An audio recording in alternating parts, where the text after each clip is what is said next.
साक्षी हैं। पहला कौन?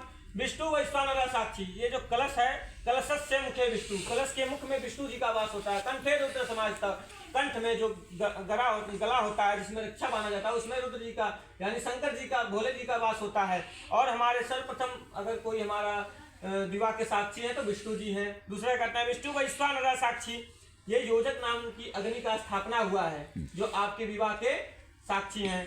विष्णु वैश्वानर साक्षी, ब्राह्मण जाति बांधव, दोनों तरफ के ब्राह्मण और आपके भी बंधु बांधव और हमारे भी बंधु बांधव। और पंचमन ध्रुवमालोक्यम सहसा चित्तम अवगतम, ये सभी लोग, चारों लोग चले जाएंगे। कलश भी विसर्जन हो जाएगा, वो भी प्रवाहित हो जाएगा, अग्नि भी प्रवाहित हो जाएगी, विसर्जन हो जाएगा। दोनों तरफ के ब्राह्मण बंधु बांधव भी चले जाएंगे, सभी लोग घर अपने, कोई रिश्तेदार सभी लोग चले जाएंगे। लेकिन हमारे जो लास्ट है गवाहकार है ध्रुवतारा, जो ध्रुवतारा है वो सदैव हमारे विवाह के साक्षी रहेंगे। रोजाना वो निकलते रहेंगे, रोजाना हमारे विवाह के साक्षी रहेंगे। तीसरे वचन में कहता है वर तव चित्तम मम चित्ते वाचा वाचन न लोपयेत, व्रते में सर्वदा देयम हृदयस्थम वरानने। तव चित्तम मम चित्ते, तुम्हारा चित्त और मेरा चित्त एक होना चाहिए। जैसे कि अगर आप सोच रहे हैं कोई चीज तो मैं भी सोचूं, एक चित्त मिलना चाहिए। तव चित्तम मम चित्ते वाचा वाचन नोचेत, आप अगर मैं आपसे कुछ कह रहा हूँ तो आप उसे अपने चित्त में रखिए।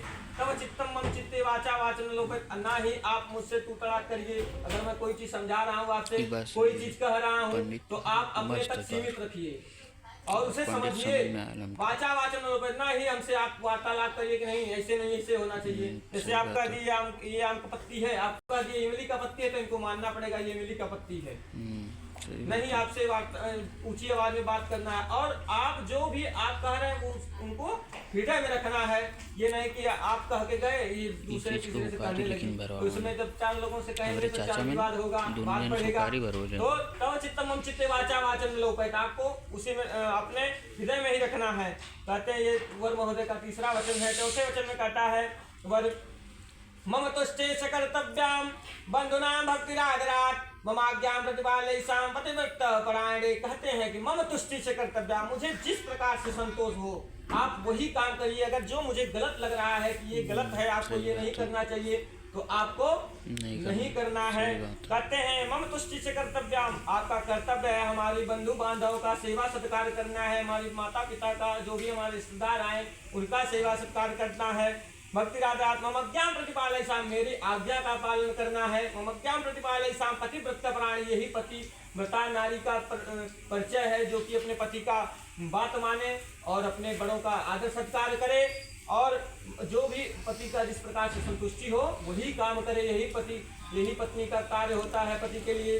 पांचवें में कहता है वर महोदय बिना पत्नी कथं धर्म आश्रमाणाम प्रवर्तते तस्मत्तम मम विश्वास भवामांगामिनी। कहते हैं बिना पत्नी का गृहस्थ आश्रम नहीं चल सकता। जैसे सियावर रामचंद्र जब अश्वमेध यज्ञ किए थे तो बिना पत्नी का मुमकिन नहीं है। कोई भी धर्म काम आप बिना पत्नी का नहीं कर सकते हैं।